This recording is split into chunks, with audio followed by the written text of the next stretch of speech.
हनुमान चला गया सुषेण की बताई संजीवनी बूटी लेने। हाँ महाराज, हनुमान शपथ लेकर गया है कि यदि रातों रात बूटी लेकर नहीं आएगा तो लौटकर कभी मुंह नहीं दिखाएगा।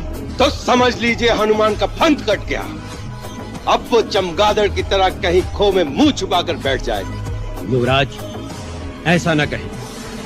आपने अभी तक हनुमान की शक्ति को भली भांति पहचाना नहीं। शुक, हिमालय से बूटी लेकर रातों रात लौटना असंभव है। स्वयं हिमालय के पंख निकल आए और वो उड़कर आए तो भी संभव नहीं। इंद्रजीत, उस चमत्कारी मरकट की शक्ति की कोई था नहीं। उसके लिए कुछ असंभव नहीं है।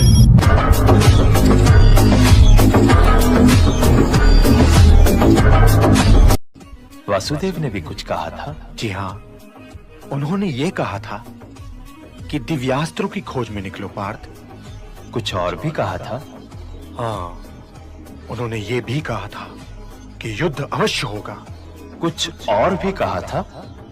हाँ प्रभु, उन्होंने कहा था कि ये ना भूलो पार्थ कि मैं तुम में हूं और तुम मुझ में। जो कुछ मेरा है वो तुम्हारा भी है। तुम्हारा शत्रु मेरा शत्रु है और तुम्हारा मित्र मेरा मित्र है। बस अब तुम ही सोचो, यदि तुम मुझसे कुछ मांगो तो मैं अस्वीकार कैसे कर सकता हूं।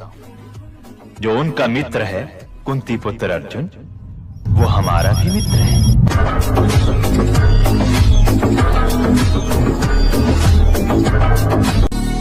एक मनुष्य ने दूसरे मनुष्य की हत्या कर दी है तो मुख्य कर्म क्या हुआ? हत्या करना। परंतु यही कर्म पुण्य भी हो सकता है और पाप भी। वो कैसे? एक मनुष्य किसी कमजोर बूढ़े व्यक्ति का धन लूटने के लिए उसकी हत्या कर देता तो वो क्या हुआ? निश्चय ही वो पाप है। और यदि एक दुष्ट मनुष्य किसी अबला स्त्री के साथ जबरदस्ती बलात्कार करने की कोशिश कर रहा है तो उस अबला की रक्षा के लिए यदि बलात्कार करने वाले की हत्या कर दी जाए तो वो क्या होगा? कि किसी निसहाय अबला की रक्षा करना पुण्य होगा।